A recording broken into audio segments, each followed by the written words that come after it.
Hello, this is AnlineOffline. Welcome back to another casual quick guide to Call of Duty Mobile. For today's video, we'll be covering the HS0405. Unlocked at level 47 along with the Ghost perk as a launch weapon. The HSO is not a pump action shotgun, but a lever action. It's undeniably based on the Model 1887. Named after the year it was designed. The 1887 is a lever-action shotgun by John Moses Browning. Browning was more interested in developing a pump action because he believed it would be more practical. But Winchester insisted on a lever-action design, as that was what the company was known for at the time.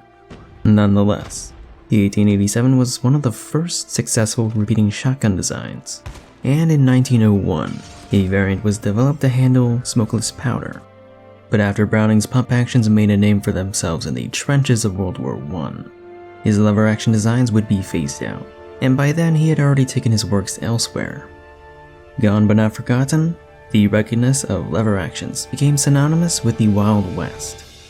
Although not the first to depict single-handed flip-cocking, a stockless shortened variant would appear in James Cameron's 1991 Terminator 2 as the primary weapon of the reprogrammed T-800 for the first two acts of the film.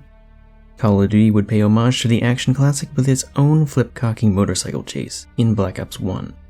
As for multiplayer appearances, the short-lived infamy of the Akimbo 1887s would be forever immortalized in Modern Warfare 2, and it would return solo in Modern Warfare 3 and COD Online.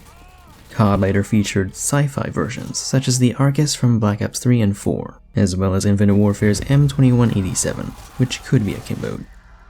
As for Mobile's HS0405, base damage is the highest in the game, mostly due to its unusually high pellet count of 15, 4 in the center, and 11 around. You can reliably one-shot hipfire in its first range with the center 4, but beyond that you'll have to ADS if you want a one-shot kill. This effective range is 11 meters, and can be range boosted to almost 15. Headshots deal the standard 20% extra damage for the shotgun class, but aren't reliable. You're better off aiming center mass to land the most pellets possible.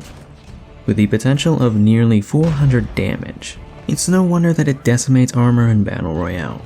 But it does have the slowest fire rate in its class, at 49 rounds per minute. As for pellet accuracy when ADS or hipfire, it's adequate or average. Not as accurate as the BY or KRM, and the Striker and Echo recently got buffed.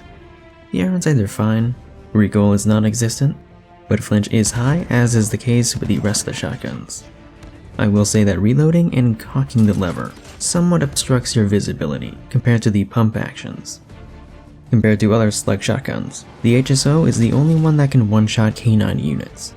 Against 100 HP players, it's a guaranteed one-shot kill up until 14 meters, and can be range boosted to 18.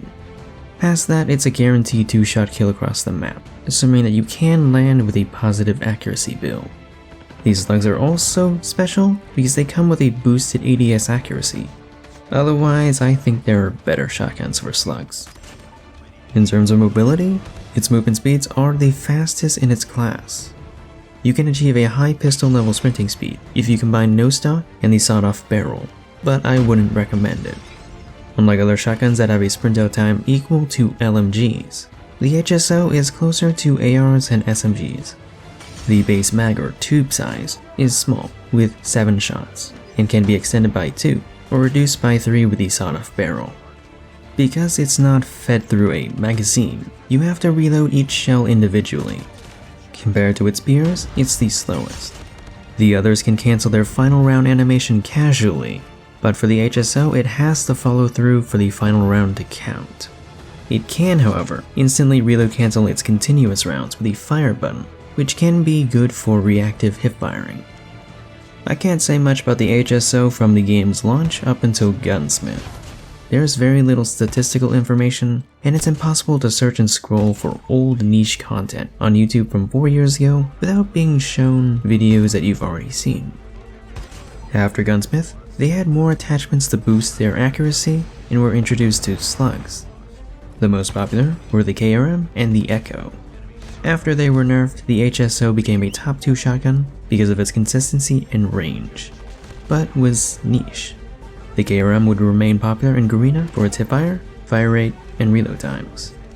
Neither were enough to counter Akimbo, Phoenix, and blank scoping. I don't play BR, but I will assume that 2021 was when the HSO became popular there.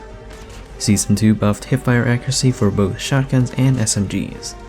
By the end of 2021 with the Fennec and MX9 nerfed, I don't think there was much left to challenge shotguns close range in BR. And Season 11 would buff the HSO's accuracy and slug rounds. One of the unique things about the HSO was that it had 10 pellets unlike the standard 8 for shotguns, and this would all change halfway through 2022. Generally, it didn't change the max damage significantly in multiplayer, but it does improve the probability of one-shot kills. Landing 4 out of 15 is less demanding than 3 out of 10. Its movement speeds used to be on par with the HS2 and BY, but early 2023 buffed it to be the fastest, along with additional buffs to its hipfire and sprint out time. It did recently receive a nerf to its ADS spread in BR, and is expected to receive a range nerf in BR for Season 6. So how does it compare to its fellow single-shot shotguns? I'd favor the KRM over it. The HSO does have the edge in base mobility and raw damage due to its pellets, but the KRM has better accuracy, a faster fire rate, and faster reloading. It doesn't even need to ADS to get one-shot kills in its first 2 ranges, and because it has access to Marauder Suppressor, its movement isn't limited by the choke muzzle, so in practice, the KRM would be the faster weapon. The same could also apply to the BY-15, which also has Marauder Suppressor and an even faster fire rate for follow-up shots.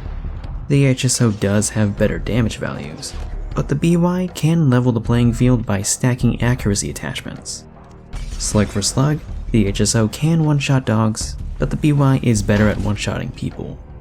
It's as John Browning predicted, pump actions are more practical. But BR is different from MP, and there's plenty of reasons why shotguns are as powerful as they are. They're still hit scan, they deal a lot of damage, their base accuracy stats are boosted compared to MP, which can be further boosted by attachments or mods. Most people play third person and aren't inconvenienced by the animations that could block your visibility. There's no fatigue in BR and people can slide and bunny hop as much as they want. It's hard to balance one-shot weapons in slower time to kill modes. Whatever way the HSO gets nerfed in BR should stay in BR. I would love Akimbo, it's one of the most infamous weapons in COD history, but just one already traumatizes people in BR today. But for multiplayer, I don't think it would be overpowered. When you fire an Akimbo weapon in mobile, you fire both, you can't alternate like in other CODs. Akimbo also reduces your fire rate, but I wouldn't mind it if we got the flipcock animation. It also removes your ability to ADS, and hip firing people at mid-range isn't going to work, even with 30 pellets and no damage reduction. But those things have to happen, otherwise streaks would be easily deleted. As for the 30 pellets, I think we need to take a page from Infinite Warfare. Reverting each shotgun to the original 10 when dual wielded would be fair. Usually, reload cancelling with Akimbo is impossible, but we already established that the HSO can do so with reactive hip firing. So would it be overpowered in multiplayer? No, but it should improve one-shot consistency for its intended range. How do you balance it for BR? I have no idea. And lastly, I'd like to add the Argus and 2187 as models for the HSO. But hey, that's just my opinion. This has been a Casual's quick guide. Feel free to suggest what weapons you want to see covered next. My name is On, and I'm off.